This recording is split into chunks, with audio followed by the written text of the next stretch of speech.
జై శ్రీరామ్ అందరికీ నమస్కారం వెల్కమ్ టు న్యూస్ అఖండ నేను మీ కస్తూరి శ్రీధర్ మిత్రులారా కాశ్మీర్ను మన కేంద్ర ప్రభుత్వం అష్టదిగ్బంధనం చేస్తుంది సరే ఇంతకు ఏం జరుగుతుంది ఏందనేది ఈ న్యూస్ ద్వారా చెప్పే ప్రయత్నం చేస్తా న్యూస్ మాత్రం నిజంగా చాలా బాగుంటుంది ఖచ్చితంగా మీకు నచ్చుతుంది ఓకేనా కాశ్మీర్ ప్రాంతం నిజానికి అందాలకు ప్రకృతి రమణీయతకు సెలయేళ్లకు వాగులు వంకలు కొండలు కోనలు పర్వతాలు నదులు సరస్సులతో స్విట్జర్లాండ్ను తలదన్నేలా ఉంటుంది ఏది మన కాశ్మీర్ ప్రాంతం నిజంగా కాశ్మీర్ అందాలు చూడలేవి కాదు అటువంటి అందాల మన కాశ్మీరం మన దేశానికి సరిగ్గా ఉత్తరాన ఉంటుంది అన్నమాట అది కూడా పాకిస్తాన్ సరిహద్దులకు ఆనుకొని ఉంటుంది నిజానికి ఒకప్పుడు మన కాశ్మీర్లో కాశ్మీర్ పండితులు ఎక్కువగా ఉండేవాళ్ళు అక్కడ కాశ్మీర్ పండితులు అంటే కాశ్మీరీ హిందువులు అని చెప్పేసి అర్థం అనమాట ఆ రోజుల్లో మన కాశ్మీర్ ప్రత్యక్ష స్వర్గంగా పిలువబడతా ఉండేది అనమాట దేవతల నడయాడే ప్రాంతంగా మన కాశ్మీరు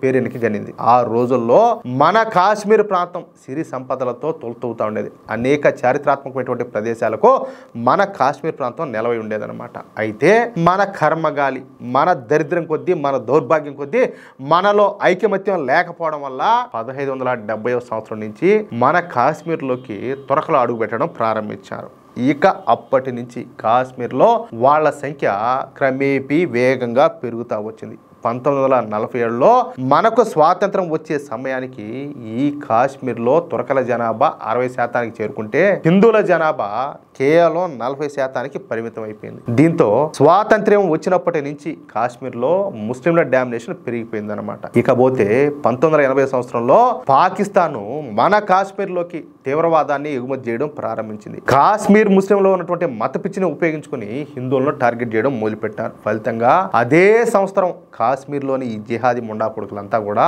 మన కాశ్మీరీ పండితుల పైన పెద్ద ఎత్తున దాడులు చేశారు నరమేధం సృష్టించారు దొరికిన వాళ్ళు దొరికినట్టు చంపేశారు మహిళల పైన సామూహిక అత్యాచారాలు చేశారు మరీ దారుణంగా పిల్లల ముందే వాళ్ళ తల్లులను అత్యాచారాలు చేశారు మీరు కూడా చూసే ఉంటారు వినే ఉంటారు చదివే ఉంటారు ఏదా మసీదుల నుంచి స్లోగన్స్ ఇచ్చారన్నమాట ఖచ్చితంగా మీరు మీ ఆడవాళ్ళని వదిలేసిపోండి కట్టుబట్టలతో మీ ఆస్తులన్నీ వదిలేసిపోండి ఉంటే మీరు మతం మారాలా లేకపోతే చచ్చిపోవాలా సావా మతం మారడం రెండే అని చెప్పేసి మసీదుల నుంచి లౌడ్ స్పీకర్ల ద్వారా పిలుపునిచ్చారు దాన్ని బట్టి మీరు అర్థం చేసుకోండి అంతెందుకు ఆ కాశ్మీర్ ఫైల్స్ సినిమా చూడండి ఒకసారి ఇంకా మీరు కన్నా చూడకుండా అంటే కళ్ళకు గట్టెట్టు చూపించాడు ఆ డైరెక్టర్ మహానుభావుడు అంత దారుణంగా ఉండింది అప్పుడు పరిస్థితి దీంతో కాశ్మీర్లో ఉన్నటువంటి 2 లక్షల మంది కాశ్మీర్ పండితులు కాశ్మీర్ నుంచి పారిపోయి వచ్చి ఢిల్లీలో తలదాచుకున్నారు అంటే తమ దేశంలోనే మన కాశ్మీరీ హిందువులు అనాథలైపోయినారు ఏ దేశంలో అయినా ఈ పరిస్థితి ఉంటుందా అంటే ఒక మెజారిటీ వర్గం ఉండేటటువంటి దేశంలో ఆ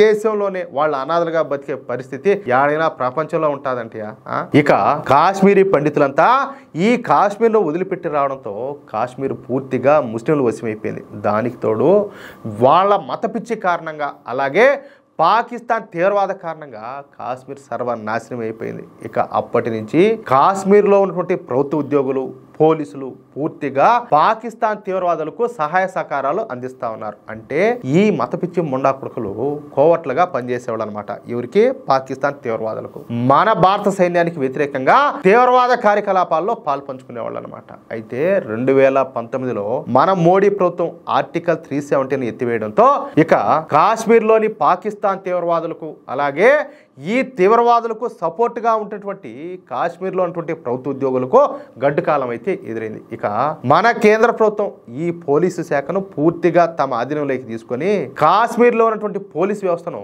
సంస్కరించడం మొదలుపెట్టారు ఈ క్రమంలో దాదాపుగా 110 మంది పోలీసులను సస్పెండ్ చేసి వాళ్ళందరినీ కూడా అరెస్ట్ చేశారు ఇంకా ఎందుకు అరెస్ట్ చేయరు వాళ్ళంతా కూడా పోయి తీవ్రవాదుల ముడ్లు నాకుతా ఉంటే అరెస్ట్ చేయరు ఇంకా వీళ్ళంతా కూడా తీవ్రవాదులకు సహాయపడిన వాళ్లే కావడం మనం అందరం కూడా గుర్తించుకోవాల్సినటువంటి విషయం అయితే మొన్న కాశ్మీర్లోని గందర్బల్ జిల్లాలో 2 పోలీస్ అధికారులు విధులైతే నిర్వహిస్తా ఉన్నారు వాళ్ళ పేర్లు వచ్చేసి మొహమ్మద్ అబ్బాసు అలాగే అబ్దుల్ లతీఫ్ వీళ్ళిద్దరు కూడా ఎస్పీఓలు అనమాట అంటే స్పెషల్ పోలీస్ ఆఫీసర్లు అంటే వీళ్ళిద్దరు కూడా యాంటీ టెర్రరిస్ట్ ఆపరేషన్లకు నాయకత్వం వహిస్తూ ఉంటారు అయితే ఈ ఇద్దరు మతపిచ్చే ముండా కొడుకులు మొన్న 4 రోజుల క్రితం పాకిస్తాన్ తీవ్రవాదులకు సహాయ సహకారాలు అందించారు పాకిస్తాన్ తీవ్రవాదులను ఈ గందర్బల్ జిల్లాలోకి వచ్చేలా ఈ తీవ్రవాదులకు సాయం చేశారంట. అంతే. ఇక ఈ విషయం మన మిలిటరీ ఇంటెలిజెన్స్ ద్వారా కేంద్ర ప్రభుత్వానికి తెలిసిపోయింది. ఈ ఇద్దరు స్పెషల్ పోలీసు అధికారులైనటువంటి ఈ మహమ్మద్ అబ్బాస్ అలాగే అబ్దుల్ లతీఫ్లు